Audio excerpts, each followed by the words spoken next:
નમસ્કાર મિત્રો, સ્વાગત છે તમારું અચનજીવી સ્ટડી પોઈન્ટ યુટ્યુબ ચેનલના એક નવા વિડીયોમાં. ગુજરાત પોલીસ ભરતીની શારીરિક કસોટીના બીજા દિવસે કુલ કેટલા ઉમેદવારો પાસ થયા, કયા ગ્રાઉન્ડની અંદર જે છે એ કયા સ્લોટમાં કેટલા ઉમેદવારો પાસ થયા, એના વિશેની સંપૂર્ણ ચર્ચા આપણે આજના આ વિડીયોની અંદર કરવાના છીએ.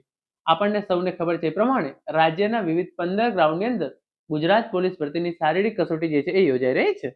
તો એના માટે સૌપ્રથમ તમે અહીંયા જોઈ શકો છો અમદાવાદની જે છે વાત કરવામાં આવેલી છે. અમદાવાદની અંદર પહેલા રાઉન્ડની અંદર જે છે એ 134 ઉમેદવારો પાસ થયા હતા 200 માંથી, અને બીજા રાઉન્ડની અંદર 123 ઉમેદવારો જે છે એ પાસ થયા હતા. 4 વાગે જે છે એ ગ્રાઉન્ડમાં એન્ટ્રી આપી દેવામાં આવી હતી. 5 અને 15 જે છે એ દોડ શરૂ કરી દીધી હતી. એના પછી 5 ને 59 બીજો રાઉન્ડ, 6 અને 40 ત્રીજો, અને 7 ને 20 જે છે એ ચોથો રાઉન્ડ શરૂ કરી દેવામાં આવ્યો હતો. તો અમદાવાદ ખાતે પુરુષ ઉમેદવારો પહેલા રાઉન્ડની અંદર 134 પાસ થઈ ગયા, અને બીજા રાઉન્ડની અંદર 200 માંથી 123 ઉમેદવારો જે છે એ પાસ થયા હતા. અને સવારે 5:15 જે છે એ દોડ શરૂ થઈ ગઈ હતી. એના પછી તમે અહીંયા આગળ જોઈ શકો છો બીજા ગ્રાઉન્ડની જે છે એ ઇન્ફોર્મેશન આપવામાં આવેલી છે એ પ્રમાણે અમદાવાદ ગ્રાઉન્ડની અંદર 4 વાગે જે છે એ એન્ટ્રી આપી દેવામાં આવે છે. પહેલા રાઉન્ડની અંદર 134 પાસ અને બીજા રાઉન્ડની અંદર 123 પાસ. હિંમતનગરની અંદર આપણે વાત કરીએ તો તમને સવારે 4 અને 45 વાગે જે છે એ એન્ટ્રી આપી દે છે.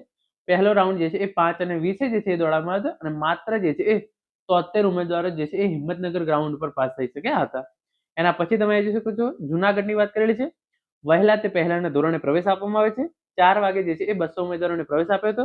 5 વાગે જે છે એ કુલ જે છે એ એટલે કે પ્રથમ રાઉન્ડ શરૂ થઈ ગયો હતો, અને પહેલા રાઉન્ડની અંદર 147 ઉમેદવારો જે છે એ જુનાગઢ ગ્રાઉન્ડની અંદર પાસ થયેલા છે.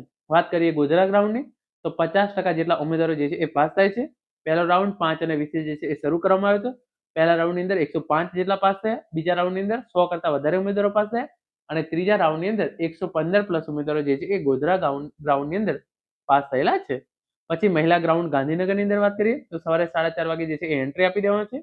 5:25 આજુબાજુ જે છે એ પહેલો રાઉન્ડ ચાલુ થયો હતો. ટાઈમ મુજબ જે છે એ અલગ અલગ બેસાડે છે. 6 વાગ્યાવાળાની અંદર જે છે એ એટલે કે તમારા કોલ લેટરની અંદર 6 વાગ્યાનો સમય લખેલો હોય, પરંતુ પૂરતા ઉમેદવારો ના થાય તો 7 વાગ્યાવાળા અને 8 વાગ્યાવાળાને પણ જે છે એ લઈ લે છે. એટલે કે તમારા કોલ લેટરની અંદર ગમે તે રાઉન્ડ લખ્યો હોય, પરંતુ જો 200 ઉમેદવારો પૂરા ના થતા હોય તો આગળવાળા ઉમેદવારોને પણ જે છે એ લઈ શકે છે. પહેલા રાઉન્ડની અંદર 200 મહિલા ઉમેદવારો જે છે એ દોડવા માટે આવી હતી. એમાંથી 124 પાસ અને 4 ઉમેદવારો જે છે એ હાઇટમાં ફેલ થતા પહેલા રાઉન્ડની અંદર કુલ 120 ઉમેદવારો જે છે એ ગાંધીનગર ખાતે આજે બીજા દિવસે જે છે એ પાસ થયેલા છે. એના પછી તમે અહીંયા જોઈ શકો છો હિંમતનગર ગ્રાઉન્ડની અંદર 4:45 જે છે એ એન્ટ્રી આપી. 5:20 જે છે એ પહેલો રાઉન્ડ દોડાયો, અને પહેલા રાઉન્ડની અંદર માત્ર 73 ઉમેદવારો જે છે એ પાસ થયા હતા. ખૂબ જ ખરાબ પરિણામ જે છે એ હિંમતનગર ગ્રાઉન્ડનું આવી રહ્યું છે. ચોરસ ગ્રાઉન્ડ અને પવનના કારણે જે છે એ ઘણા બધા ઉમેદવારો હિંમતનગર ગ્રાઉન્ડ ખાતે જે છે એ નપાસ થઈ રહ્યા છે. એના પછી તમે જોઈ શકો છો જે ઇન્ફોર્મેશન આવી છે એ પ્રમાણે ગોધરા ગ્રાઉન્ડની અપડેટ. પહેલો રાઉન્ડ જે છે એ 5 ને 20 શરૂ થાય છે. 105 જણા જે છે એ પહેલા રાઉન્ડની અંદર પાસ થયા, અને જે છે એ અંદાજિત 50% જેટલા ઉમેદવારો જે છે એ દરેક રાઉન્ડની અંદર જે છે એ પાસ થાય છે.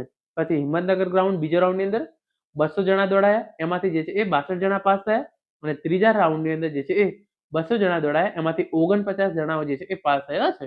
તો આમ તમે જોઈ શકો છો હિંમતનગર ગ્રાઉન્ડની અંદર જે છે એ ખૂબ જ ઓછી સંખ્યામાં ઉમેદવારો જે છે એ પાસ થઈ રહ્યા છે. એના પછી તમે અહીંયા જોઈ શકો છો આગળ ઇન્ફોર્મેશન આપેલી છે ગોંડલની. પહેલા રાઉન્ડની અંદર 200 માંથી 117 પાસ, બીજા રાઉન્ડની અંદર 200 માંથી 99 પાસ, ત્રીજા રાઉન્ડની અંદર જે છે એ 89 પાસ, 4 ને 50 તમને ગ્રાઉન્ડની અંદર એન્ટ્રી આપવામાં આવે છે, અને 5:35 જે છે એ પહેલો રાઉન્ડ સ્ટાર્ટ કરવામાં આવેલો હતો.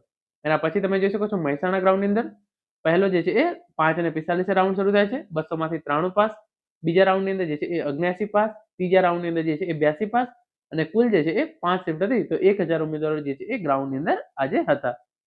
એના પછી તમે જોઈ શકો છો અહીંયા પણ જે છે એ ઉમેદવારોનો પાસ થવાનો જે છે એ ઓછી સંખ્યામાં ઉમેદવારો જે છે એ પાસ થઈ રહ્યા છે. તો આ પ્રમાણે તમે જોઈ શકો છો દરેક ગ્રાઉન્ડની અલગ અલગ અપડેટ છે.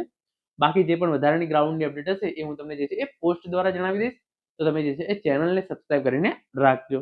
Thank you so much for watching.